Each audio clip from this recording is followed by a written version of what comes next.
Pour moi, une agence, en fait, c'est composé de trois grandes parties où tu dois d'abord créer de la valeur, ensuite la livrer et ensuite la structurer. Si ton business matche pas ta personnalité, ça va casser au bout d'un moment, en fait. Parce que si t'aimes pas ce que tu fais, ça va te saouler, tu vas arrêter. Si t'es pas bon dans ce que tu fais, ta boîte va avoir les mêmes problèmes que t'as toi personnellement. Et si t'es pas à l'aise, bah tu vas te rendre un peu malade et ça va rendre malade ta boîte. Beaucoup de boîtes fail parce qu'elles ont pas une audience précise et elles savent pas calibrer leur messaging. Salut Pierre, Salut Théo, ça va? ça va et toi? Très très bien, on est du même côté du monde, donc pratique pour enregistrer. Merci d'avoir accepté l'invitation. Pour te présenter rapidement, du coup, tu es un entrepreneur, tu as pas mal d'expérience dans le monde des agences, ce qui nous intéresse, dans le monde B2B en général aussi. Et aujourd'hui, tu as des petites actus agences dont tu nous parleras, et tu es vraiment un expert sur le marketing B2B, création de contenu en particulier. Donc on va avoir la chance d'avoir une petite masterclass à la fin. Mais avant d'être ce Pierre-là, moi ce qui m'intéresse, c'est savoir qui t'étais avant. Tu peux remonter aussi loin que tu penses nécessaire pour qu'on comprenne comment t'en es arrivé là aujourd'hui. Ouais, bah, comme tu disais, on est du même côté du monde parce que je suis à Bangkok en Thaïlande depuis 8 ans. Ok. Je viens du sud de la France à la base, mais je suis arrivé ici en Thaïlande il y a 8 ans pour travailler à l'ambassade de France. J'étais en charge de la communication de l'ambassade juste après mon master en marketing. Donc je suis dans le marketing en fait depuis mes études, quoi. J'ai fait 2 ans en ambassade, donc mon rôle c'était de promouvoir en fait des activités culturelles, scientifiques et éducatives en Thaïlande, et aussi de faire des échanges culturels, scientifiques, éducatifs entre la Thaïlande et la France. Donc je faisais de la com en fait, et je me suis rendu compte d'ailleurs après qu'il y avait un gros lien entre la communication, que ça soit politique ou institutionnelle, avec le marketing en général. On peut en reparler aussi. Et après, donc à la base, je voulais rentrer dans une carrière diplomatique, mais j'avais également au fond de moi un besoin d'entreprendre, une envie d'entreprendre, de créer mon truc. Et donc, j'ai fait un virage à 180 degrés et je suis devenu directeur associé dans une agence, enfin plus exactement une business unit d'une agence ici à Bangkok. Et donc c'est là où j'ai appris comment manager une agence parce que mon partenaire avait beaucoup d'expérience sur une grosse agence en France et une grosse agence en Thaïlande. Donc j'ai appris comment faire du marketing pour ton agence, vendre, ensuite délivrer la valeur que tu as promise, Hmm. ensuite gérer les teams et gérer les finances. Donc en gros tous les pôles d'une agence. Et en gros, tous les matins, mon partenaire, j'allais avec lui, on taffait ensemble, il m'expliquait comment l'agence marchait. Et ça m'a fait un accélérateur sur 6 mois, un an, où j'ai compris le business model. Et depuis, ben, je me sers de ces mêmes techniques, tactiques et systèmes, on va dire, et processus pour mes business. Et après, donc j'ai quitté ce deal, cette agence-là, et parce qu'en fait, j'étais associé et moi, je voulais vraiment faire enfin, c'était de l'intrapreneuriat et moi, je voulais vraiment faire de l'entrepreneuriat. C'est la raison. Et après, j'ai fait du freelance. Donc, j'étais sur les îles en Thaïlande. C'était pendant le Covid et je faisais du Pas facile, freelance. hein? Ouais, Pas c'était facile, hein? agréable. Euh, C'était agréable parce qu'il y avait personne en plus, parce qu'il y avait pas beaucoup de touristes. Donc, à la base, moi, je me suis formé, pardon, plutôt sur Facebook Ads quand je faisais quand je faisais de l'agence. Donc, à un certain moment, j'avais 20 clients à peu près et j'aidais des coachs à installer leur tunnel de vente, et ensuite faire des ads sur 3 mois. Donc, landing page, ads, webinaire, etc. Donc, je faisais ça sur 3 mois et au bout de 3 mois, normalement, ils étaient autonomes et ils pouvaient continuer. Ou je continuais à faire du Facebook Ads. Et j'ai aussi fait du Facebook Ads pour moi-même. J'ai dépensé mon propre argent pour tester des produits, etc. Et Facebook Ads, ça m'a vraiment formé aussi au marketing d'un point de vue plus concret, quoi. Parce qu'en fait, tu dois faire ton positionnement, ton messaging, ton copy, ton design, ton site, ton optimisation CRO.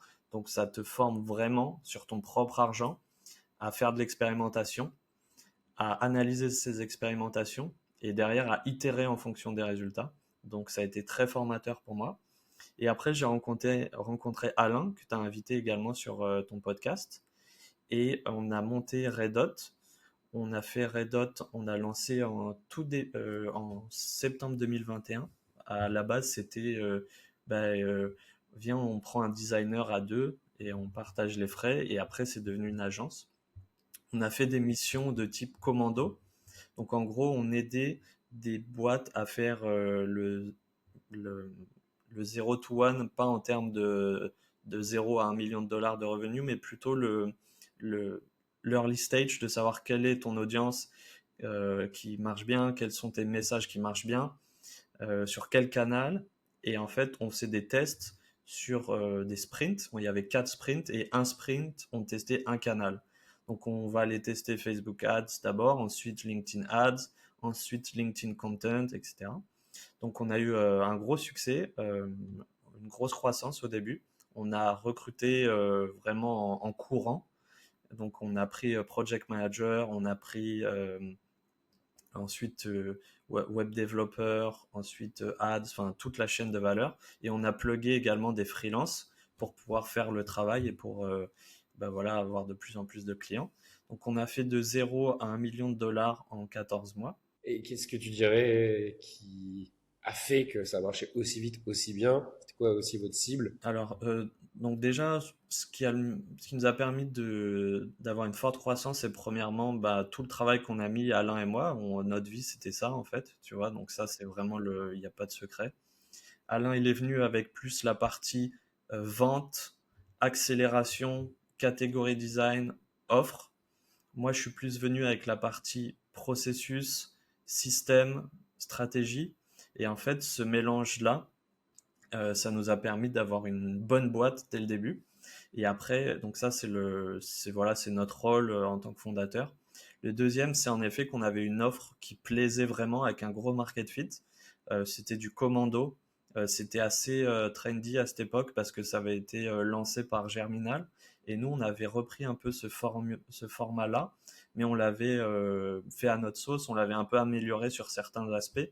Enfin, pas amélioré, mais on avait fait une V2, on va dire, notamment sur la partie analyse de données. Moi, j'ai un background en analyse de données, parce que j'ai un master où j'ai fait beaucoup de data et d'études de marché. Donc, on a poussé le côté analyse de données et des résultats. Et ça nous a permis notamment de travailler avec des grands comptes ou voilà, des grosses boîtes qui voulaient tester des projets également. Ça, c'est le deuxième point qui a fait le succès. Et le troisième point, je pense que ça a été le fait de pousser le truc, d'accélérer et de prendre des choix rapides, de faire des choix rapidement. La vélocité, en fait. Donc voilà, si je résume, c'est volume, offre et vélocité d'exécution. Ok, et acquisition, tu m'en as pas parlé. Comment vous avez eu vos premiers clients? C'était quoi qui a marché, qui a pas marché? Et tu parles d'une niche, d'une cible grand groupe. Quand tu es entre guillemets pas connu et que tu es une nouvelle agence, comment tu as fait pour signer ces personnes-là? Alors les grands groupes, c'est venu un peu plus tard, mais au début, l'attraction, on l'a eu sur un système assez simple à mettre en place. En fait, on vendait un audit au début qui coûtait 1 000 euros, ce que moi j'appelle une front-end offer maintenant, parce que j'ai tendance à théoriser des choses que j'ai fait par le passé et faire des posts dessus, on pourra en parler. Donc une front-end offer, c'était un audit à 1 000 euros où on analysait ce que tu faisais et on te disait ce qui allait bien dans ton acquisition ou pas. Donc ça, c'était le moyen d'avoir un soft buy-in ou un opt-in assez facile, donc 1 000 euros. Et ensuite, on présentait les résultats à la fin de l'audit et on disait, voilà ce qu'il faut faire. Si tu le veux, tu le fais toi-même. Si tu le veux, on le fait pour toi. Et ensuite, on enchaînait sur des contrats entre 12 et 14 000 euros. Ok, et pour aller encore plus loin, plus en amont du coup sur ce funnel que tu as mis en place, Ouais. comment vous trouviez les leads pour ces offres, cet audit? Alors au début, pour être honnête, ça venait surtout du réseau de Alain, de son Ok, LinkedIn. Et donc il faisait du content, du contenu sur LinkedIn en français à l'époque. Et il faisait du social selling. Donc social selling, c'est tout simplement envoyer des messages, commenter, engager, etc. Enfin être présent, faire du bruit sur la plateforme. Et ensuite, moi, j'ai commencé LinkedIn en janvier 2022 et petit à petit, mon compte a bien progressé également, donc ça nous a permis d'avoir des clients. Et on a eu Florian aussi, un de nos premiers employés qui a posté sur LinkedIn. Donc en gros, on a bâti le début de l'attraction de Red Dot sur le contenu organique sur LinkedIn. Ce qui du coup explique un petit peu où tu en es aujourd'hui, d'ailleurs. Ouais, tout à fait. Ok. Donc vous avez fait ça, vous êtes passé de 0 à 1 million en 14 mois, ça fait arriver tout le monde, moi le premier, sur la création d'un business type service. Toi, tu étais plutôt responsable, on va dire, Ops. Comment tu as fait pour pas que ça se casse la figure, le château de cartes? En fait, ça casse jamais vraiment si les fondateurs sont là. Ça, c'est le principe d'une agence, en fait. Tant qu'il y a des clients et quelqu'un pour délivrer la valeur, ça peut pas vraiment casser en soi. Après, en behind the scene, en backstage, il y a en effet tu peux avoir des problèmes. Donc, pour moi, une agence, en fait, c'est composé de trois grandes parties où tu dois d'abord créer de la valeur, ensuite la livrer et ensuite la structurer. Donc, créer de la valeur, c'est, comme je disais avant, faire du bruit sur les réseaux sociaux, enfin sur LinkedIn notamment. Ensuite, avoir une offre et ensuite créer voilà, du revenu. Ensuite, livrer le revenu, c'est là où il y avait le plus de potentiel de bugs. Donc, nous, ce qu'on a fait, c'est qu'on a tout processisé. On a mis en place Monday.com. Et sur Monday.com, ça, c'est moi qui m'en occupais. Ce que je faisais, c'est que j'avais décortiqué une mission et j'avais fait des templates en fait de sprint et tu avais un planning à suivre et en fait tu avais par exemple un sprint Facebook Ads, tu avais 20 tâches qui s'enchaînaient et sur ces 20 tâches là on mettait quelqu'un sur chaque tâche et ça permettait d'avoir vraiment un process clair et j'avais aussi créé un Notion où il y avait une base de données et dans la base de données tu avais comment bien faire une campagne Facebook Ads, comment avec des looms, avec des exemples, avec des choses qu'on cassait, qui n'ont pas marché. Et après, j'ai mis en place plein de règles, plein de SOP qui ont permis de structurer l'agence. Donc les règles, c'était par exemple comment se comporter avec le client, qu'est-ce qu'on sait, comment faire un effet de levier pendant une gestion de projet, comment bien négocier, comment garder un rapport de force sain, comment ne pas faire trop de retours clients.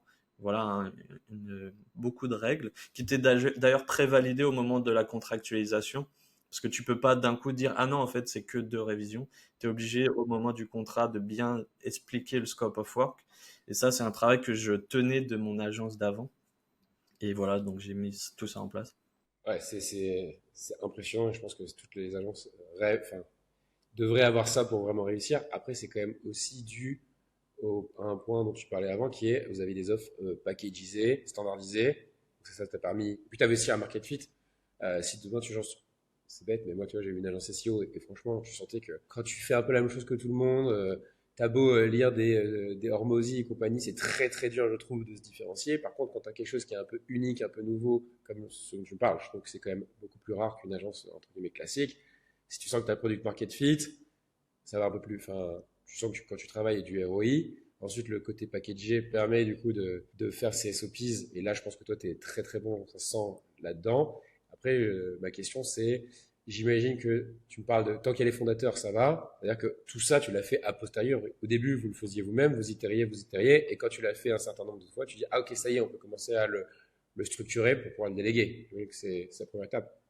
Ouais, ouais, tout à fait. T'es obligé juste pour revenir sur ce que tu disais, en effet, il faut avoir une bonne offre et une catégorie claire et unique pour pouvoir ensuite processiser. Ça vient dans cet ordre-là, en fait. Donc c'est plutôt Alain qui est venu avec cette catégorie, l'offre et aussi le fait de pouvoir vendre cher, qui nous a permis ensuite de standardiser et de packager et aussi de faire des process SOP, etc. Et du coup, sur ce point, est-ce que tu dirais, comme moi je me rends compte de plus en plus, que tant que tu n'as pas ça et que tu n'as pas une espèce de traction et que tu sens que ça marche vraiment, tu dois rester à cette étape et tu dois continuer à pivoter, itérer, jusqu'à ce que tu aies quelque chose qui te donne cette espèce de marge confortable. Comme tu dis, tu peux vendre cher parce que tu as créé vraiment de la valeur et que tant que tu n'es pas vraiment différencié, etc., continue et reste là avant d'essayer de scaler un truc qui est moyen. Sur ce point-là, moi, ce que je remarque, l'erreur principale chez les gens qui font des agences, c'est le Shiny Object Syndrome ou la FOMO. C'est en fait le fait qu'ils ont du mal à se concentrer sur une audience clé et une offre clé. Et donc, ils se retrouvent à dire à des nouveaux clients, OK, on peut faire ça pour toi, ou d'accord, on va rajouter ça. Et au final, ils créent Frankenstein, l'agence, il y a trop de choses différentes. Et donc, ils ont du mal à processiser et à vendre cher et ils font plus de marge en fait parce qu'ils peuvent pas créer de process. Ça, c'est le problème principal que je vois dans les first time founders qui ont une agence. Donc, le B à bas, c'est d'avoir un client idéal, que ça soit en B2C, enfin que ton client soit en B2C ou en B2B. Il te faut un client vraiment très précis. Tu analyses ses problèmes et tu crées un service qui va répondre à ce problème-là. Après, tu peux plugger de la tech, tu peux même construire un SaaS dessus. Mais dans tous les business, c'est ça en fait. Ton job d'entrepreneur, c'est de résoudre un problème et d'attacher une solution précise à ce problème-là. C'est comme ça depuis la nuit des temps en fait. L'entrepreneur, il est là pour résoudre des problèmes. Et donc, dans le cadre d'une agence, tu dois analyser le problème d'une cible très précise, faire une solution qui va être très précise avec une offre précise. Et c'est ça qui te permet ensuite d'avoir quelque chose d'unique que tu as créé avec ton point de vue, ton process, propriétaire de process que tu as construit. Et ensuite, tu peux faire ce que je disais avant, les process, etc. Ok, donc ça c'est étape 1 et tant que tu n'as pas ça, tu passes pas à la suite. Donc vous avez Ouais. fait, vous avez structuré tout ça. Enfin, tu as passé étape 1, 2, 3, 4, tu structures, tu processes, tu recrutes. Toi qui es en Thaïlande, est-ce que vous avez recruté des gens qui étaient en France? Est-ce que vous avez recruté des gens qui étaient en Thaïlande? Comment tu gères un petit peu le travail à distance? Est-ce que tu y crois, est-ce que tu y crois pas? C'était un mix des deux. Donc Ok. des gens en France et des gens en Thaïlande. Enfin, en fait, même les Français venaient en Thaïlande, dans la structure thaï. Enfin, en Thaïlande, pour être plus exact. Et, euh, et il y a personne qui est resté en France en soi, mais de temps en temps, on prenait des freelances. Et il y avait des Thaïs aussi. En fait, les Thaïs sont très très bons en design, landing page design et design graphique. Donc le combo marchait très bien. Les project managers français qui faisaient le lien avec soit des clients UK, US, France, peu importe, parce qu'on était dans le marché international. Ok.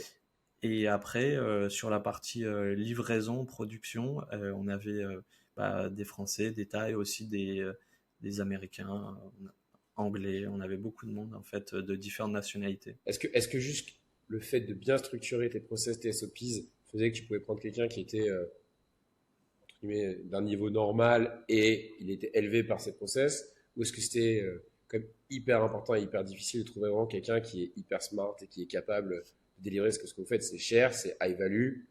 Euh, je me demande, est-ce que entre guillemets, bien préciser, tout le monde qui est un peu smart peut le faire, ou vraiment c'était dur de recruter les bonnes personnes? Alors le problème qu'on a eu, c'est que c'est dur de recruter quelqu'un qui sait faire à la fois du Facebook Ads, du LinkedIn, de l'email, etc. Donc, on a dû déstructurer la livraison en deux profils, le project manager qui s'occupe plus de la stratégie, et ensuite avoir des experts au moment de la livraison. Donc, sur la stratégie, il nous fallait quelqu'un, des gens qui sont forts en marketing et en offre, en strat, tu vois, et aussi qui sont organisés. C'était les deux prérequis en fait. Donc on fait rentrer quelqu'un qui est fort en strat, qui est organisé, et ensuite il va dispatcher les tâches à des experts LinkedIn, Facebook, etc. Ça répond à ta question ou pas? Ouais, ouais, ouais. Non, c'est hyper clair. Tu dois essayer de comprendre où est-ce que ça bloque et dans ton cas, tu dis, ok, tu as réorganisé par pôle, project manager qui est un peu plus généraliste, et après expert, parce que tu peux pas être expert en tout, donc dans ce cas-là, Oui, ça a marché comme exactement. ça. Ok, donc ça, vous avez fait vous avez grossi assez vite. Qu'est-ce qui s'est passé ensuite? Est-ce que vous avez continué, pas continué? Je sais qu'il y a eu un moment où vous avez exit. Comment ça s'est passé entre temps? Qu'est-ce qui a fait que? C'est quoi un peu l'histoire? En fait, on a continué. En fait, on a fait de septembre 2021 à août 2023. En gros, c'est la durée de l'agence. Et donc, on a fait un deal avec Bulldozer.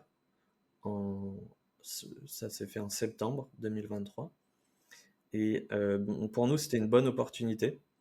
Et en fait, ce qui s'est passé, c'est que Bulldozer, on était un peu en parallèle en termes de croissance avec eux, dans la mesure où ils vendaient du commando également, et après ils ont lancé d'autres offres. Donc on était souvent en compétition au moment de la vente. Et donc ça s'est fait assez naturellement à la fin sur le fait que, bah, vu qu'il y avait des offres similaires, nous on avait des gens qui savaient faire ce dont ils avaient besoin, et aussi le fait qu'on avait des process, des systèmes qu'ils pouvaient réutiliser. Ça a été en fait une bonne opportunité des deux côtés. Et nous, avec Alain, on était très contents. Donc voilà, en gros, comment ça s'est passé à la fin.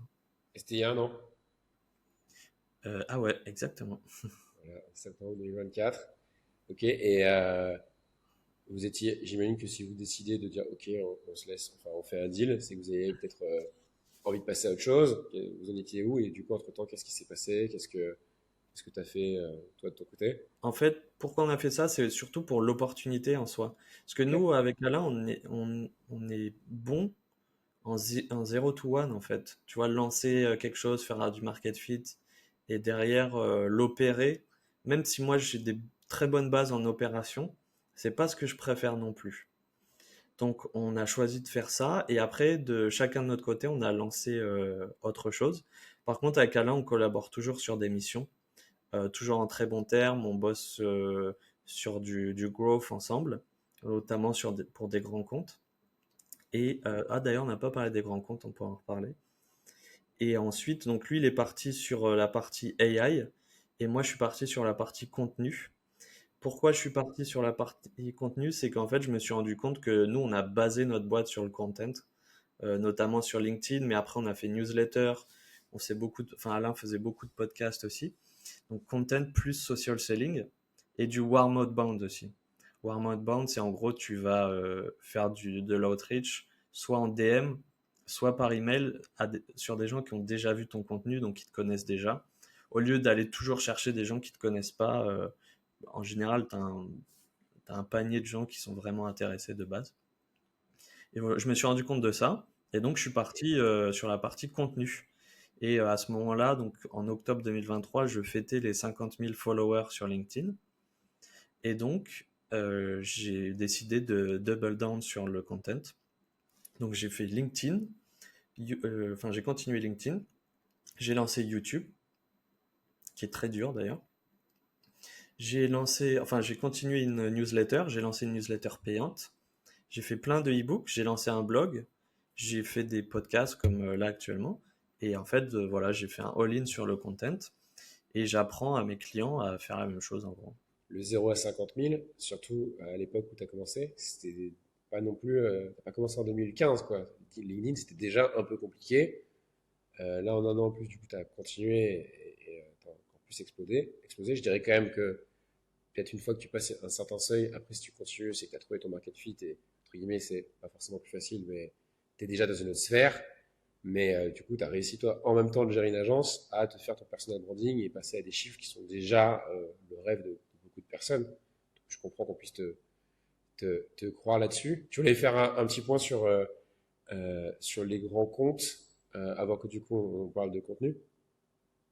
Donc tu demandais comment on avait pu avoir des grands comptes assez rapidement.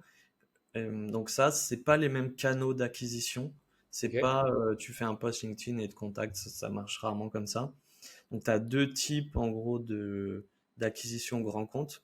Premièrement, c'est le système contenu plus social selling, mais plus élaboré, où tu vois, en message notamment, tu vas faire plus une analyse comme de l'ABM, en fait, account-based marketing, où tu vas vraiment analyser la cible pour la contacter. J'avais fait ça notamment sur une campagne LinkedIn. Et le deuxième, c'est plus aller trouver un champion dans ton réseau, dans des événements, etc. Et ensuite, petit à petit, travailler avec ce champion, par exemple lui dire, bah voilà, je veux bien faire une conférence dans ta boîte et tu vas faire la conférence de 1 heure avec le champion qui vient et le champion il monte la conférence, enfin il invite des autres personnes à la conférence et derrière tu peux bah, petit à petit pénétrer le compte entre guillemets et ça te permet d'avoir sur 6 mois un deal avec eux. Tu peux définir ce que c'est un champion?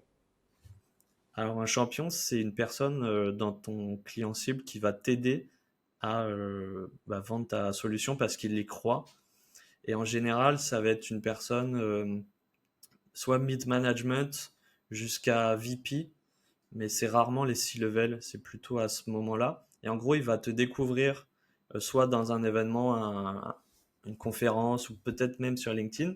Il va croire en ce que tu fais et il va aller convaincre le management que c'est ça qu'il faut faire. En gros, typiquement un directeur marketing qui va voir mon contenu sur LinkedIn et il va aller voir le CEO, il va dire faut vraiment qu'on investisse sur le contenu. Et petit à petit, le champion, il va, vu qu'il croit en ton projet, bah, il va pousser enfin en ton offre en tout cas, il va pousser pour acheter. Ok.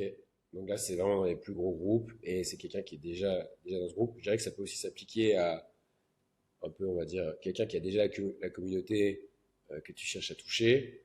Dans mon cas, bah, c'est les personnes qui veulent racheter des entreprises en général ou des agences en particulier. Donc, des fois, je découvre des gens qui ont des cours ou des grosses communautés autour de ça. Je pense que ça s'applique aussi. Ils m'invitent à faire des conférences ou parler à leur audience. Ça peut être une autre manière aussi d'aller toucher des audiences qui sont déjà faites. Et si, comme tu dis, si cette personne croit en toi, te met en avant et tu profites de son expertise. Ouais, tout à fait. Il faut créer un vrai lien avec le champion. C'est pas, euh, c'est pas Hello First Name, tu vois. C'est vraiment, faut que ça soit vrai, quoi. Ok, trop bien, mais intéressant et c'est vrai que tu te rends compte que le game des gros groupes, c'est autre chose, c'est très différent ce que tu viens de décrire, c'est long terme. Ouais, Après, si tu as des offres qui du coup sont en centaines de milliers d'euros, bah, je pense que ça vaut le coup d'être patient. ça vaut le coup. C'est une question de... Ça vaut le Ok. coup. Il faut juste un dernier détail pour Mhm. aider l'audience, c'est il faut rajouter des meetings. Parce que quand tu fais un meeting avec une startup, il en faut deux ou trois pour un grand compte. Environ, c'est un ordre de 1 à 3. Ouais, c'est vraiment du long terme, c'est du Ouais, closing long terme et c'est pas les mêmes ordres de grandeur. ouais. Et même pendant le projet aussi, Ok. s'il y a plus de gens. Et peut-être que, évidemment, tu commences pas par ça et tu as besoin d'avoir des belles signatures ou un beau track record de noms qu'ils peuvent déjà connaître. Au moment de les convaincre de signer, il faut qu'ils voient que tu as déjà bossé avec des noms qui les font rêver, même eux d'ailleurs. Ouais. Après, ce qu'il faut savoir sur les grands comptes, c'est qu'ils sont très intéressés sur les nouvelles méthodologies, notamment des startups. Ils vont aller bosser avec des startups ou avec des entrepreneurs ou avec des agences qui travaillent beaucoup avec des startups, Mm. justement pour essayer de capter en fait cette science. Parce que par exemple, le growth hacking à l'époque, bah, c'était une science que les grands comptes connaissaient pas et ils étaient intéressés. Et donc, ils bossaient avec des agences comme Germinal, par exemple, pour comprendre ce que c'était en fait. Du coup, tu nous as raconté, merci pour cette parenthèse. Tu nous disais que maintenant tu es sur le contenu. Tu nous disais aussi que tu es, investi d'une manière ou d'une autre dans une autre agence. Ouais. Du coup, qu'est-ce que c'est que cette histoire? Mais je peux continuer l'histoire comme ça. Avec plaisir. Donc, octobre 2023, voilà, je fête les 50 000 followers, je double down sur le contenu. Et en fait, je me lance dans du service en solopreneur. Donc, je vends des stratégies, des plans d'action pour créer du contenu, en fait. Et je cap à 25 000 euros par mois à peu près en solopreneur.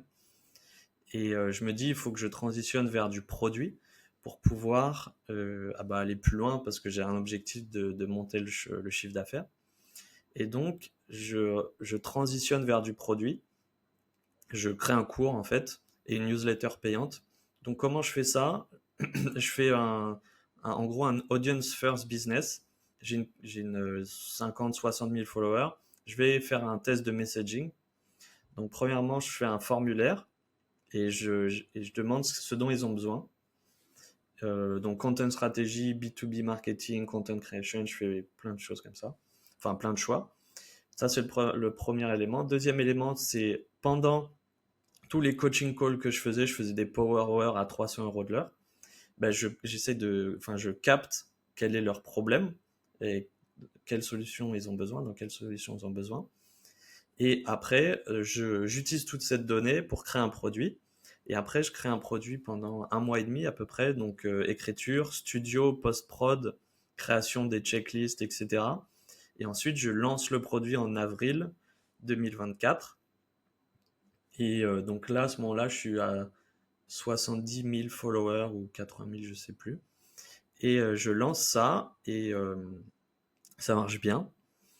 Et donc là, je lance la V2 de ça en ce moment, donc vendredi 13 septembre, où en gros, je rajoute du coaching. Donc là, tu as une offre en cours où tu fais le cours tout seul. Ok. Et je rajoute du coaching où en gros, tu viens sur des workshops, tu as un content coach en 101 sur Slack pour review ta strat, review ta stratégie. Et aussi, donc toutes les semaines, tu as accès à un workshop par exemple sur l'offre, sur le positionnement, sur les ops, peu importe. Et enfin, sur les ops du content, vraiment focus content. Et donc là, c'est la V2 que je lance en ce moment. Et voilà, tu veux parler de ça avant de parler de l'agence? Bah, si c'est, vu que j'arrive pas à faire le lien, oui, allons là-dessus.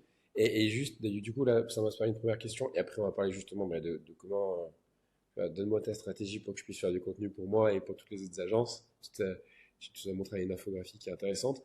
Euh, Qu'est-ce qui fait que tu passes d'une offre 1 à qui était juste do it yourself à ok, je rajoute du coaching.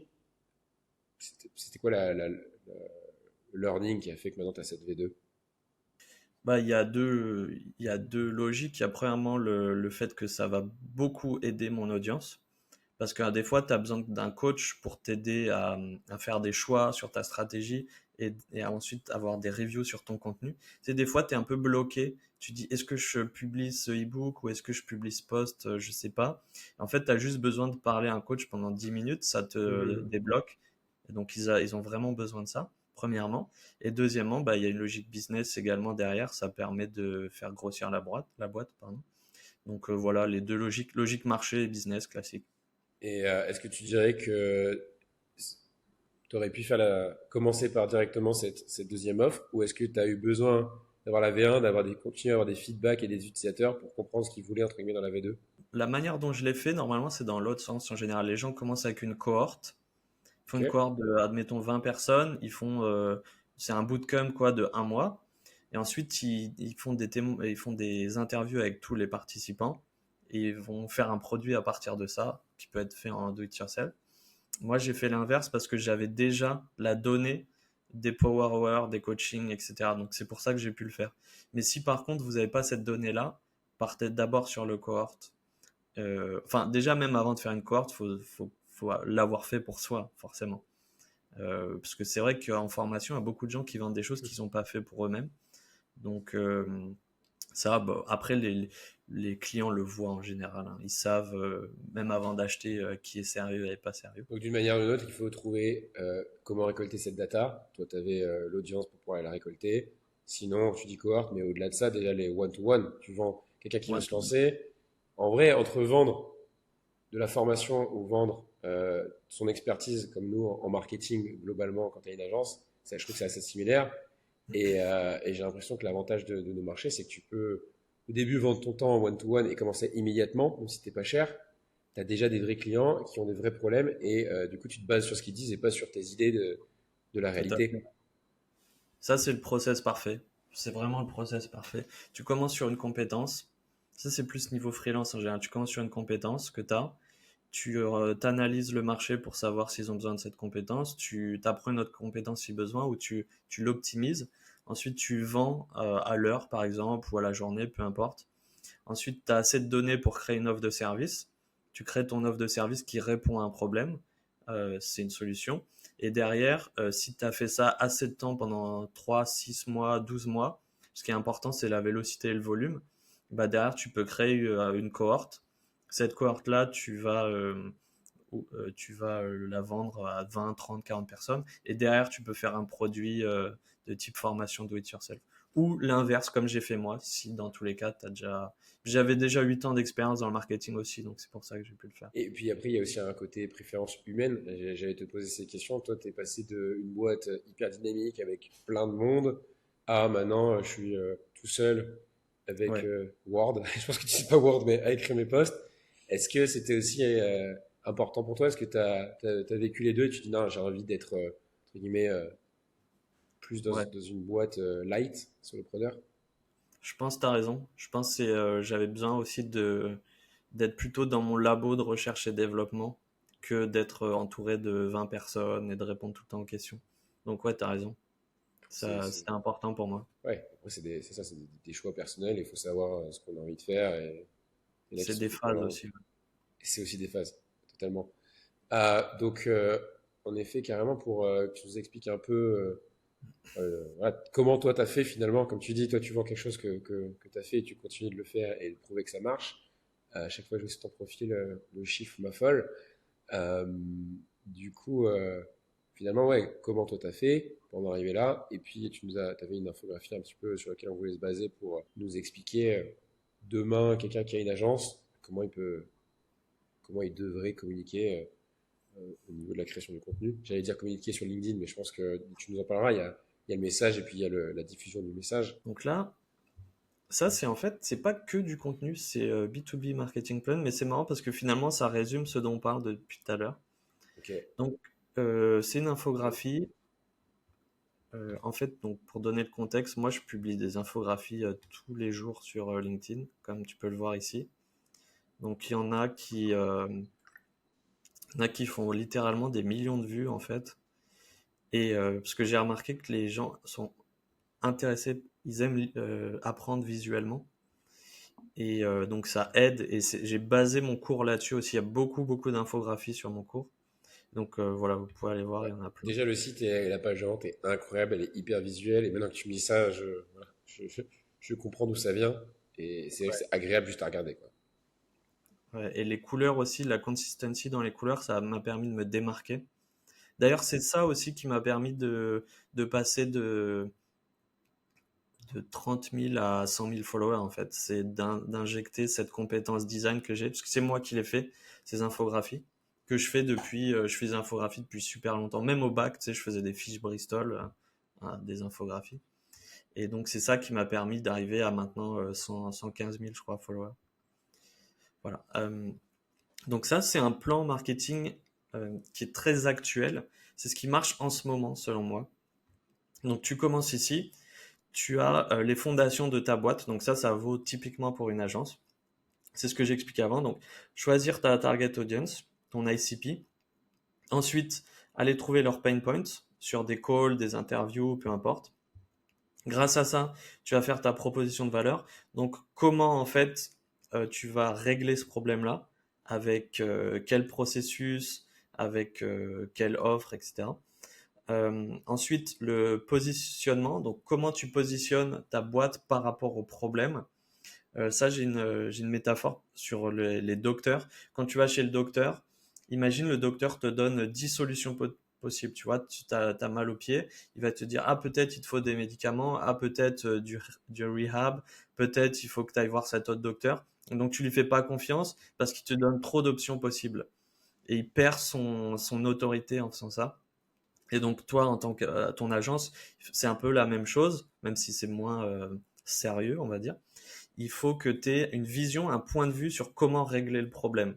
Parce que si tu dis, ouais, c'est du all-in, on va faire ABC, SEO, email, MySpace, ben, à la fin, il va se dire, bah, il sait pas ce qu'il fait en fait. Ensuite, il faut que tu crées une narrative. Donc, nous, la narrative chez Red Hot, pour donner un exemple, c'était euh, au début d'une boîte, ce qui compte, c'est la vélocité et le volume d'expérimentation. Donc, à quel point tu testes et à quel point tu testes rapidement. Et on a développé toute notre narrative, tout notre branding autour de ça. Donc, tu vois, c'était un branding noir et blanc, très pragmatique, opérationnel, avec des graphiques, soit des choses faites à la main en illustration rapidement, soit des graphiques très durs, tu vois, où en gros, c'était bah, faut tester, faut tester, faut Mm. tester. Et donc ça, c'est ta narrative de boîte. Ça, c'est un exemple. Maintenant, moi, ma narrative sur le content, c'est en gros, il y a eu un shift sur le playbook B2B. Avant, c'était paid ads, cold email et sales rep SDR, par exemple. Donc, tu avais le schéma classique où tu fais du e-book en LinkedIn Ads et derrière, tu as des sales qui les appellent et qui envoient des emails. Donc, en gros, ça marche plus pour plein de raisons. Tu as le self-serve buying trend, tu as le fait qu'ils veulent parler aux sales plus tard. Tu as plein de raisons comme ça, j'en parle sur LinkedIn. Et maintenant, le nouveau playbook, c'est le fait de faire du contenu. Ensuite, de créer des opportunités via ce contenu-là. Et ensuite, d'aller capturer ces opportunités-là. Donc, c'est demand creation, demand capture en gros, pour avoir des termes précis. Donc ça, voilà, tu dois avoir une narrative. Là, je viens de l'expliquer, même si elle est très... La mienne est très rationnelle, pragmatique. Tu peux avoir une narrative qui est un peu plus émotionnelle et plus axée sur ta story ou sur d'autres choses. Ok. Ensuite, ce que tu vas faire, c'est que tu vas créer une offre. Donc ton offre, tout ça, tu le fais à peu près en même temps d'ailleurs, hein. Et après, tu itères sur ton offre et tu itères sur problème, à peu près tout, sauf ta target audience en général, à moins que tu vois qu'il n'y ait vraiment pas de market fit. Donc, en gros, hop, là je zoome. Une offre, c'est très simple, c'est tu as une limitation, enfin ton client a une limitation, et ils ont un dream outcome en tête. Donc en gros, ils ont un problème. Admettons, si ta cible, c'est des comptables, leur problème, c'est qu'ils doivent appuyer, ils doivent cliquer sur plein de boutons pour payer toutes les factures. Bah, si ton produit, et leur dream outcome, pardon, ça va être de tout payer en une fois. Bah, ton produit et ton offre, ça va être un SaaS qui permet de tout payer en une fois, tu vois, pour résumer très facilement. Après, sur le modèle agence, le current limitation, en général, c'est soit le temps, le revenu ou le manque de compétences, tu vois. Donc, il faut que tu ailles vraiment comprendre quelle est leur current limitation. Et à partir de ça, tu vas créer ton offre. Un truc qui est assez bien en ce moment, je trouve, chez les agences, c'est les agences d'automatisation. Ça a beaucoup d'avenir, selon moi. En Ok. gros, tu vas analyser, admettons, dans la finance, ou les comptables, restons sur les comptables, où est-ce qu'ils perdent du temps. Euh, et tu vas regarder où est-ce qu'ils perdent du temps. Et derrière, tu vas proposer d'automatiser avec, je sais pas, Make, GPT, peu importe. Et ça va être ton offre. Et tu vas dire, bah, pour, je sais pas, 1000 balles par mois, on t'automatise tout.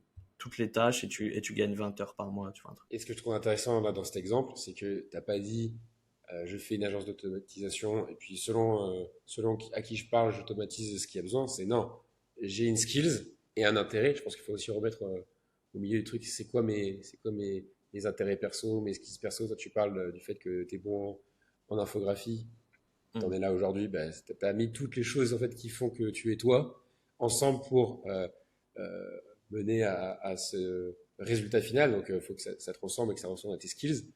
Donc là, tu dis une agence d'automatisation, mais j'ai ma target audience. Je valide ou pas les pain points ou je valide ou pas la target audience. Mais si je suis déjà, par exemple, mon passé fait que j'ai fait une école de comptabilité, et après je suis parti faire Par autre exemple. chose, là j'ai un unfair advantage. Ok, donc tu as skill et niche. Et donc hyper important de nicher. Et quand tu mets les deux ensemble, en général, tu as ce côté un peu unique. Ok. Ouais. Tout à fait. Ah, c'est très vrai ce que tu dis, notamment sur la personnalité. Et d'ailleurs, si ton business ne matche pas ta personnalité, ça va casser au bout d'un moment, en fait. Donc ça, c'est très important. D'ailleurs, on parle beaucoup du product market fit, mais on parle pas beaucoup du founder business fit, qui est très important aussi. Qui est plus important presque. Parce que si t'aimes pas ce que tu fais, ça va te saouler, tu vas arrêter. Si t'es pas bon dans ce que tu fais, ta boîte va avoir les mêmes problèmes que t'as toi personnellement. Et si t'es Mhm. pas à l'aise, bah tu vas te rendre un peu malade et ça va rendre malade ta boîte. Tu vois, admettons, t'es introverti et tu fais une boîte d'événementiel, par exemple. C'est le pire Ouais. exemple, tu vois. Tu vas avoir des problèmes, tu vas pas être bien, ta boîte va pas être bien. Donc voilà, ça c'est la partie offre. Merci pour la précision, en effet, c'est très important. Et Ensuite, pour finir, désolé, je t'ai coupé au milieu de l'exemple, mais du coup, tu parlais, tu prenais l'exemple de boîte d'automation.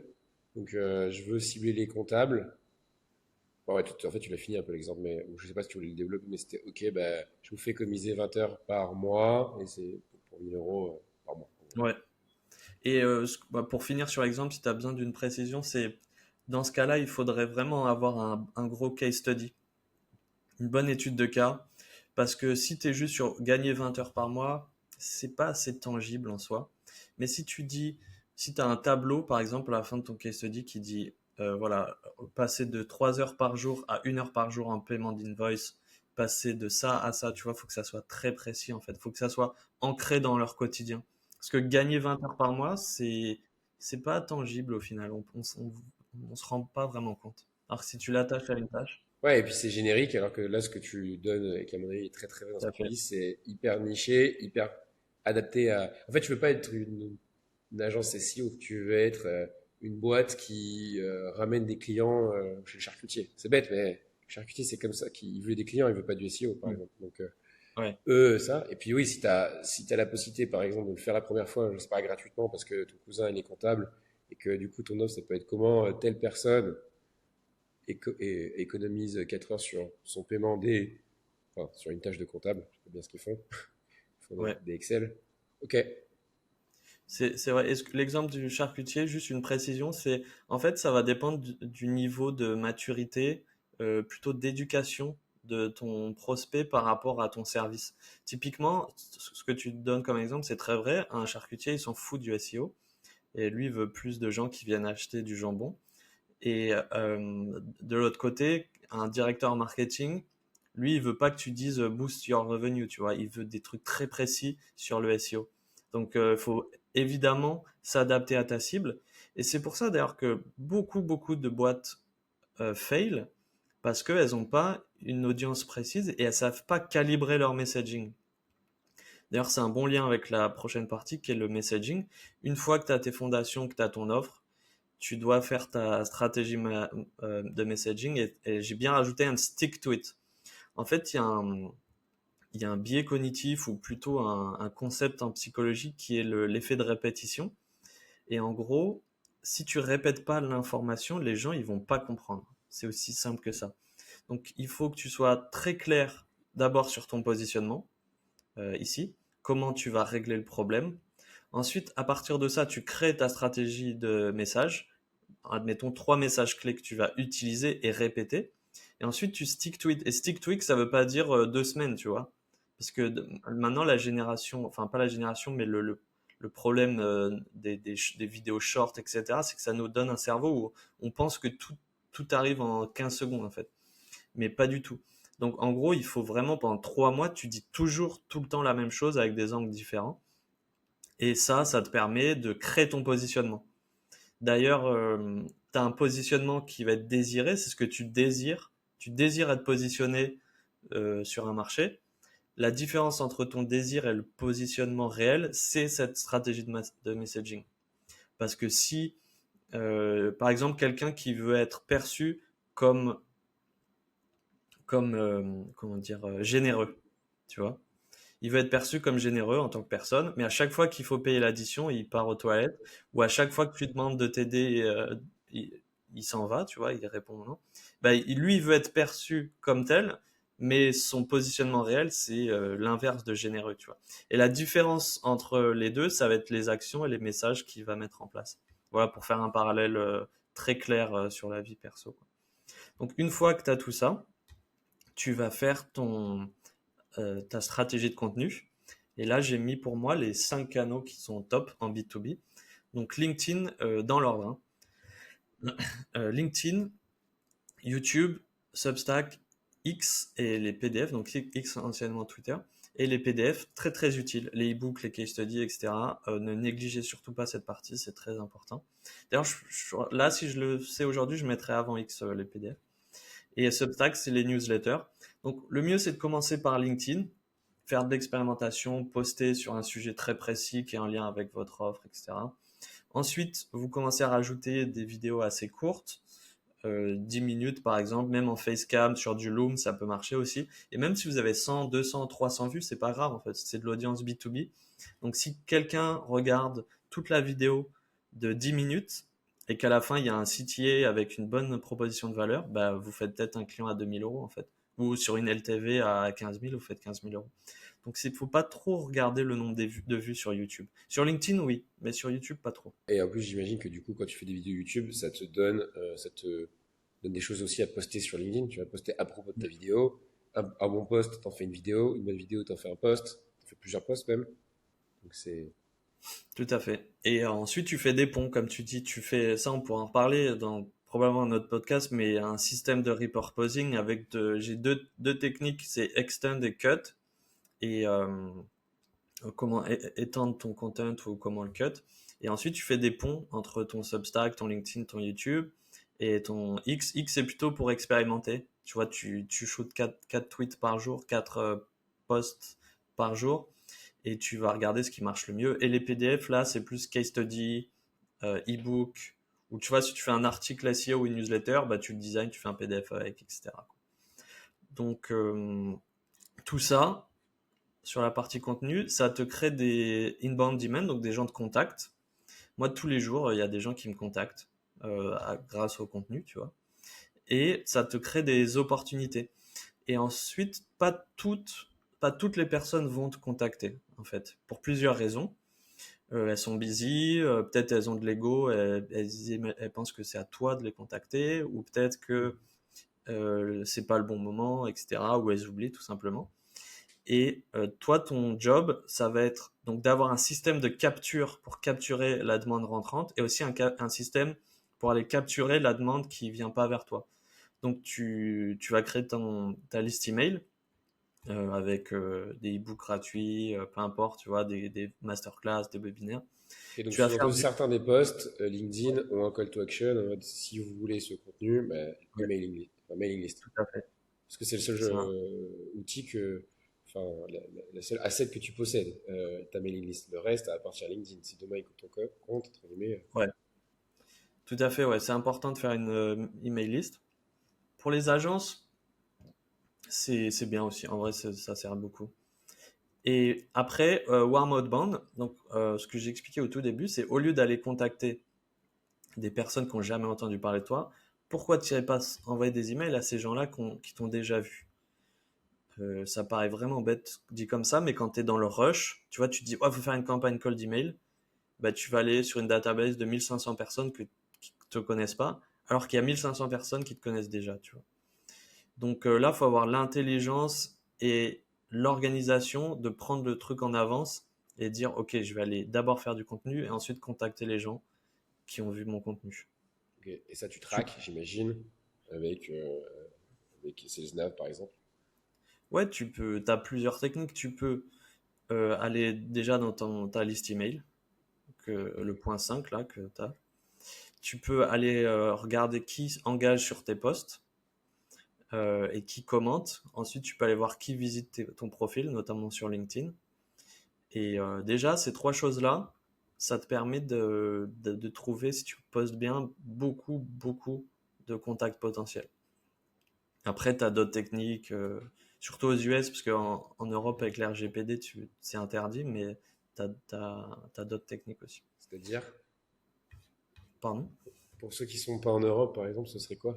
Les techniques interdites, on aime En bien ce moment, ça. tu as une startup aux US qui s'appelle Airbnb et qui te donne tes website visitors au niveau personnel, en fait. Tu vois, en général, ces plugins-là, ils vont te dire quelle entreprise a visité ton site. Hmm. Même sur Pipedrive, tu as ça, tu vois. Bah, eux, Airbnb, ils te poussent en fait une notif dans Slack en temps réel qui est en train de visiter ton site web. Mais c'est que pour Wow. les US. Ok. Et le point 7, tu veux en parler ou c'est pas trop le sujet? Si, bah, ça c'est très connu, mais c'est toujours très important, faire du retargeting, paid ads plus form et ensuite pour capturer la demande. Tu le fais sur Et donc, LinkedIn ou comment tu mets en place ça? ouais, tu peux faire LinkedIn. Après, tu peux capter du trafic via LinkedIn, mettre un Meta Pixel par exemple sur ton site et aller retargeter sur Meta, donc Instagram et Facebook. Ou tu peux également faire sur YouTube. Tu vois, tu fais une belle VSL ou une belle vidéo product demo et tu vas pousser ça en retargeting sur YouTube. Ok, je suis obligé de du coup, te donner comment on appelle ça, l'objection numéro un que tu dois entendre au quotidien.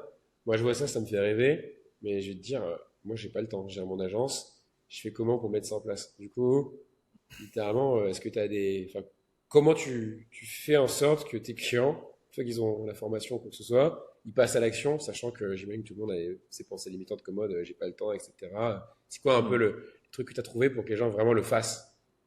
Ouais. Bah écoute, moi, ma posture par rapport à ça, c'est que moi, je me positionne plutôt comme un expert, voire professeur, tu vois. Même dans ma Ok? manière de parler, de faire des infographies, etc. Et je suis pas trop là pour pousser les gens. Mais la plupart du temps, ils se rendent compte, en fait, que, ah ouais, c'est ça qu'il faut faire, tu vois. Parce que je le dis depuis 2 ans. non, plutôt un an et demi. Et en fait, en général, ils vont se dire, ouais, j'ai pas le temps. Mais ils vont aussi se dire, ben en fait, pour trouver des clients, il faut que je fasse ça. Et si je veux grossir ma boîte, il faut que je trouve des clients. Donc, ce qu'ils vont faire en général, c'est qu'ils vont tester des hacks, des tactiques, des techniques qu'ils ont vues sur TikTok ou quoi, tu vois. Et tu scraper ça, envoyer ça. Ensuite, ChatGPT. liquid syntax, ça va modifier en fonction de la date, tu vois, des trucs de fou. Au lieu d'aller aller sur des fondamentaux comme ce que je viens de présenter. Et ils vont faire ça pendant 2, 3, 4 mois. Et après, ils vont revenir sur quelque chose de plus classique. Ou des fois, ils arrêtent l'entrepreneuriat, ils disent ça marche pas, tu vois. Ou ils se disent c'est à cause de l'offre, ou etc. Donc moi, je pousse pas trop, honnêtement. C'est pas dans ma nature.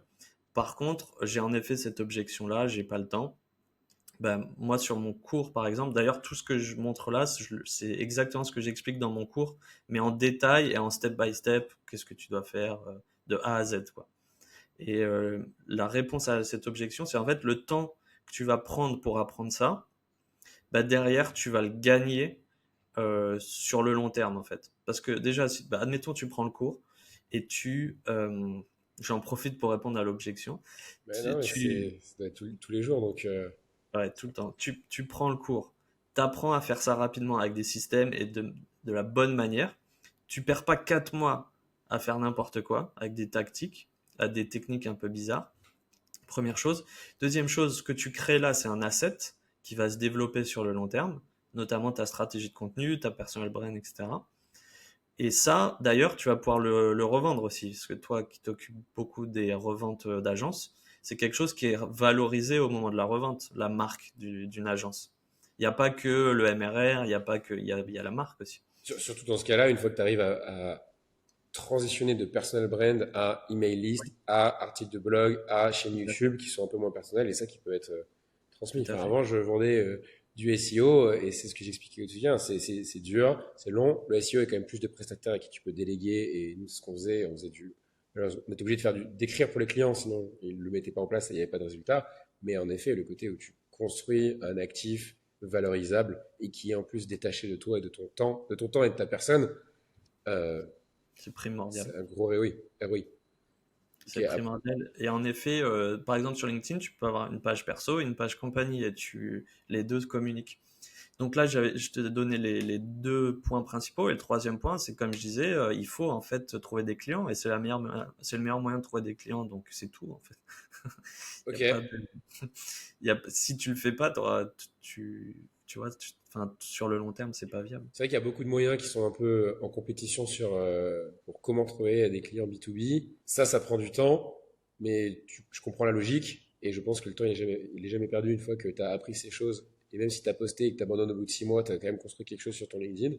Versus les autres techniques qui, à mon avis, doivent être plus faciles à vendre pour les vendeurs de formations qui sont faites des Google Ads ou des Facebook Ads et ce sera magique. Parce que du coup, il n'y a pas d'effort. Mais une fois que tu arrêtes de payer, tu n'as plus rien. Donc, et je suis pas sûr que ça marche à tous les coups. Donc, Ouais. Et aussi, le contenu, en fait, c'est très bien parce que ça a un impact positif sur tes autres canaux d'acquisition. Parce que les gens qui ont vu ton contenu, ils vont plus ouvrir tes emails et ils vont plus cliquer sur tes pubs aussi. Donc, tu as un uplift en fait. Tu as un uplift de conversion sur toutes tes autres tactiques. en tout cas, pour rester motivé, je pense que.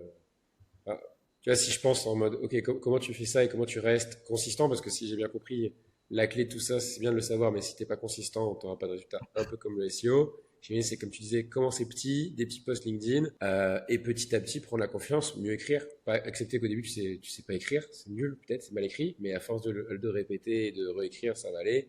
Prendre peut-être des bonnes habitudes, peut-être le faire Ouais.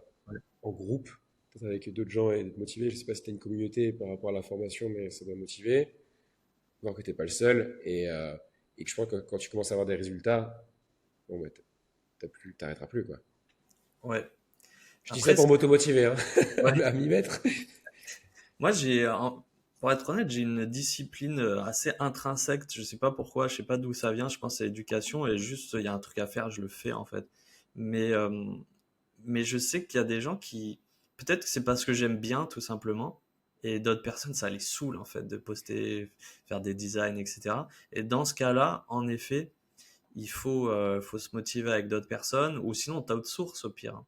Tu fais du cash autrement et t'outsources, ou tu trouves des investisseurs et t'outsources. Il y a plein de solutions. Ça, et puis si on revient sur le côté faire quelque chose qui est adapté à sa personnalité, moi j'ai trouvé une solution pour faire du contenu de manière consistante, bah, c'est que j'aime bien parler. Là, on fait un podcast, je crée du contenu, j'ai pas C'est l'impression parfait pour du toi. tout. Enfin, comme tu dis, je kiffe. Toi, tu Ouais. kiffes écrire, et donc il y a beaucoup de gens, je pense, qui n'aiment pas écrire. Ben, il y a aussi YouTube, il y a aussi d'autres formats et outsource. Et oui, justement, c'est pas moi non plus qui écris mon LinkedIn. Et quand t'as quelqu'un qui est bon et qui aime ça, pour lui, c'est naturel. Et puis en plus, il est quelqu'un Ouais. qui est payé pour ça, du coup, il est motivé. D'ailleurs, c'est toi qui fais les carousels sur LinkedIn avec les Ouais, nouvelles agences à vendre. ouais, Ah, c'est bien ça, j'aime bien. J'en ai vu passer deux, trois. merci. Ouais, on J'aime fait bien le partie de format. nos Ça présentations change. d'agence, et puis on les a redesignés pour LinkedIn. Ah, c'est top, j'aime bien. Mais ouais, tu vois, tu as amené ce côté design, infographie, couleur, je pense qui est quelque chose que j'avais jamais entendu. Donc, au fur et à mesure, même si je pense que je suis d'accord avec toi, il faut commencer petit et prendre le rythme, comme toutes les habitudes. Après, quand tu peux intégrer ça, du visuel et avoir des couleurs consistantes, euh, Ouais. c'est hyper intéressant. Faut aller soit sur de la vidéo, soit sur du design. Mais là, la vidéo, pour ça, je suis en train de faire un setup derrière moi, etc. Parce que c'est de plus en plus important. Ok, en tout cas, ben, bon, on a fait pas mal. C'est quoi l'histoire de l'agence? Ah oui. Bah justement, ça fait bien le lien, c'est qu'il y a des gens qui veulent pas apprendre, en fait, ils veulent externaliser. Et donc moi, j'avais dans mes DM peut-être, je sais pas, 10 personnes, 15 personnes par mois qui me disaient, oui, est-ce que tu peux créer du contenu pour nous, tu vois? Donc j'ai lancé une agence avec un partenaire au UK. euh, et en fait, on fait du ghostwriting de post LinkedIn. Donc on fait des infographies, des histoires personnelles, des carousels, etc. Et on est toujours un peu en off. On a 4 clients, donc l'objectif ça va être de stacker le MRR, donc c'est des packages à 3 500 € par mois où on fait que ça et on va stacker petit à petit de plus en plus de clients. Et donc je t'appellerai si un jour on a besoin d'aide pour vendre l'agence ou quoi. Mais c'est pas l'objectif tout de suite parce qu'on vient de lancer il y a 2 mois. Et voilà, donc moi en fait j'ai créé un réseau de distribution en premier avec LinkedIn. Enfin pas vraiment en premier, ça s'est construit petit à petit, ce serait faux de dire en premier. Et après vu qu'il y a des gens qui viennent me voir et que je suis positionné sur le contenu et qui veulent pas apprendre, bah, c'est pour ça que je peux lancer l'agence. Donc c'est audience first, tu vois, ou distribution first. C'est assez pratique. Ouais, en fait, c'est ce que j'allais dire. En fait, tu pars pas d'une idée, tu pars d'une opportunité. T'attends d'avoir, Toujours. enfin, t'as eu des choses, des gens qui viennent te voir avec des vraies problématiques. Comme tu dis, l'entrepreneur est là pour résoudre des problèmes. On vient toquer parce que t'as été actif, que t'as bossé sur un truc. Ça te génère la demande pour le prochain et tu le fais dans le bon sens, ce qui est Ouais. dur parce qu'il faut quand même avoir un premier succès, il faut avoir bossé, il faut être patient. Mais après, du coup, c'est exponentiel et tu passes d'une opportunité de niveau 1 à 10. Puis après, en fait, tu te rends compte, le 10 c'était le 1, donc t'as le 100 qui est le 10. Enfin bref, c'est chaque niveau d'opportunité qui se stack. C'est exactement ça. En gros, tu prends pas de risque parce que c'est l'audience qui te demande ça. Et donc, tu crées une solution pour ça. Et derrière, ça crée un écosystème, en fait. Par exemple, les gens qui vont suivre ma formation, bah, ils peuvent devenir ghostwriter pour mon agence. Ou quelqu'un à qui je vends une stratégie plan d'action. Derrière, je peux aussi lui proposer de travailler avec mon agence de ghostwriting. J'ai fait ça il y a pas longtemps. Je leur fais la stratégie. Derrière, ils ont besoin d'un copywriter pour le faire. Ils peuvent bosser avec mon agence au UK. Ce qui est intéressant, c'est que tu as directement parlé d'un positionnement, j'imagine, high level, 3 500 € par mois, c'est pas pour n'importe qui. Mhm. Euh, C'était quoi le raisonnement et qui c'est que tu cibles à ce prix-là? Le raisonnement, c'est que bah, déjà, il y a beaucoup de gens qui payent ce prix. Euh, bah, en fait, moi, je suis sur le marché anglais. Aux US, Hmm. c'est rien, 3 500 € en fait, par mois. Donc, première Pour une boîte chose. qui fait quelques millions. Non, Je- ouais, oui, bien sûr, mais il y a des boîtes aussi qui font 100K de MRR, 3 500, c'est pas énorme, tu vois. Plus tu as accès au crédit plus facilement, etc. Deuxième point, c'est que nous, on va tabler sur la qualité et la diversité des formats. Donc, faire une infographie, c'est pas prendre un selfie et dire le temps qu'il fait, tu vois. Deuxième point, et voilà, troisième point, c'est aussi un objectif business, c'est un calcul de marge, etc. Les backstage. Après, ça veut aussi dire que à ce prix-là, quelqu'un qui va payer ça, c'est qui sait que, enfin, toi, si tu veux du bon boulot, tu vas avoir un vrai ROI pour lui. Donc, en fait, c'est Ouais, gagnant-gagnant. Et là, on en revient à, moi, ce que je vois beaucoup dans les agences et en SEO, j'ai eu ce problème. Au début, tu commences parce que t'as pas forcément confiance. Tu commences avec des trucs pas chers. Et du coup, t'as pas ouais, le temps, homme et les ressources nécessaires de délivrer de la qualité. Donc, t'es dans un cercle où ça marche jamais. Toi, quand même, du coup, vu que tu parles pas de dîner, tu parles d'une opportunité, t'as déjà une audience, t'as déjà ça, tu vas directement là où tu peux avoir le plus d'impact. Et j'imagine que avec ce budget-là, bah, tu peux faire du bon boulot. Donc, ouais. tu as les clients qui ont un gros ROI. En fait, tu te simplifies la vie, quoi. Ouais, tu peux faire. Et c'est vrai ce que tu dis sur le fait qu'au début, tu fais un truc cheap. Vu que t'as pas assez d'argent, tu peux pas recruter les bonnes personnes. Et tu es toujours dans l'opérationnel. Tu dois remplir des cases. Et après, c'est difficile, quoi. Donc, vaut mieux avoir un. Faut pas. Il y a un peu une envolée des prix quand même, à la fois à cause de l'inflation et à la fois à cause de la, de la flexibilisation du marché, le fait qu'il y a beaucoup de gens qui quittent des postes. Par exemple, les CMO deviennent fractional CMO en ce moment. C'est une trend que je Hmm. vois beaucoup. En Europe, ça arrive beaucoup là. Aux US, c'est depuis 5 ans. Et en fait, il y a une envolée des prix. Donc, tu as un peu une déviance là-dessus, mais sinon, tu peux pas, par exemple, dire, bah, je vais faire 700 € par mois, 20 posts LinkedIn, quoi. Bien sûr. Tu peux, mais ça va être du GPT, je pense. Ouais, ou en fait, t'en fais trois et ça a passé d'impact.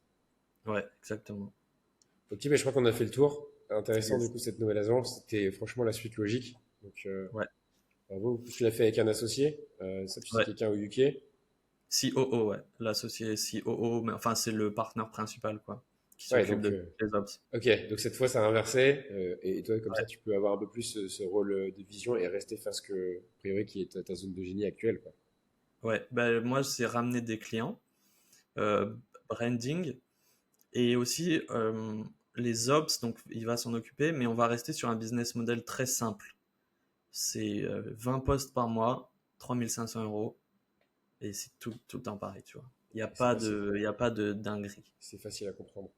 Ouais, Ah, écoute, je suis sur ton site. Je mettrai le lien. Déjà, il est magnifique. merci. Il y a, j'aime bien j'ai lu du coup avant le PDF que tu offres. Franchement, bah, ça me donne envie. C'est un peu encore plus détaillé par rapport à ce qu'on nous a montré aujourd'hui. Donc, je mettrai le lien. Je pense que ça intéressera l'audience. Maintenant, les gens savent qu'ils peuvent, il y a ton cours. Pour ceux Ouais. qui ont plus de MRR, ils peuvent directement déléguer. Ceux qui ont l'argent et pas le temps, voilà, ils savent qu'ils ont l'expert. Merci pour tous ces feedbacks. C'est vraiment ton histoire est inspirante. Merci pour tous ces tips. Il y a beaucoup de choses applicables. C'était vraiment une masterclass aujourd'hui. Pierre, merci d'avoir accepté mon invite. Yes, bah, j'espère que ça va aider des directeurs d'agence et plus aussi. Parce que je sais que des fois, ça peut être difficile quand tu es dans le day-to-day, dans le rush, etc. Donc des fois, il faut zoom out et appliquer voilà, deux, trois tips qu'on a donnés aujourd'hui. Merci pour le Yes, final. Je c'est te à souhaite toi. une très bonne journée. Salut Pierre. Ciao. Ciao.